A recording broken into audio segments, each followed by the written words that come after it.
ఇక్కడేం చేస్తున్నావు? I'm really sorry. నువ్వు ఇక్కడికి వస్తావని అసలు ఎక్స్పెక్ట్ చేయలేదు. నీకేమన్నా పిచ్చా? నా రూమ్లోకి నేను రాకపోతే ఇంకెవరు వస్తారు?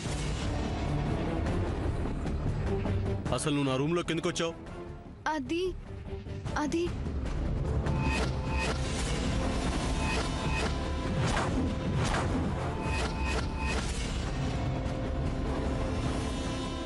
నీకు కాఫీ ఇద్దామని.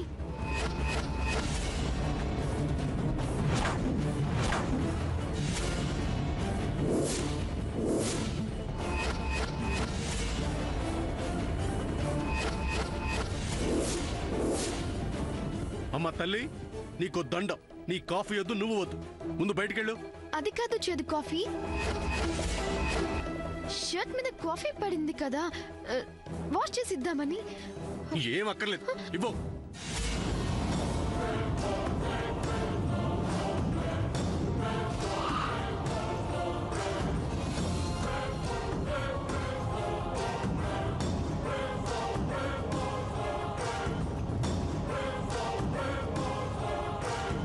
ఇచ్చేయి. It's okay. అక్కర్లేదు, ఇచ్చేయి.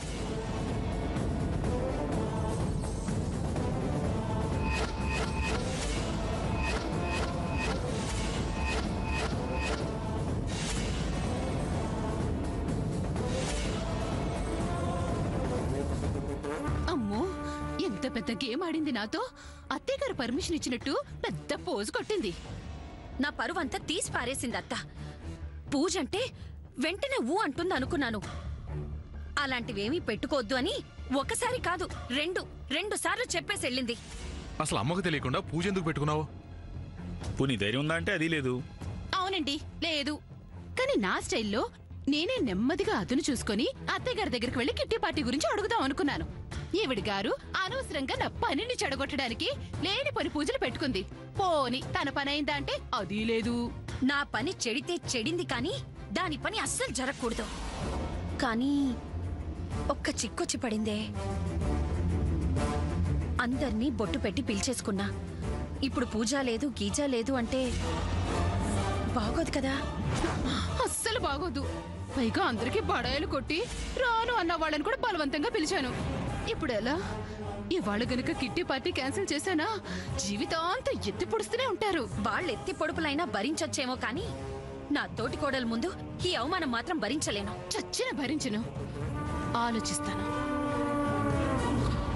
ఈ చిక్కును విడదీసే ఐడియా ఆలోచిస్తాను. అటు బయట వాళ్ల ముందు, ఇటు జయంతి ముందు నా పంతం నెగ్గించుకునే పథకం వేస్తా. ఇది ఆలోచనలో పడింది అంటే టీ కప్లో పెను తుఫాని. అత్తి రోజు ఊళ్ళో ఉండట్లేదు కదూ? ఆవిడ రేపు పొద్దున కదా వస్తుంది.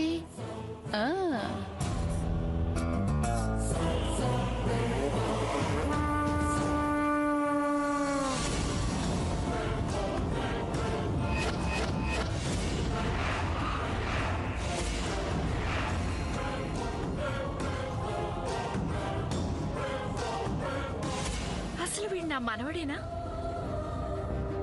ఎంత మార్పు వచ్చేసింది వీళ్ళు. ఇంతేనా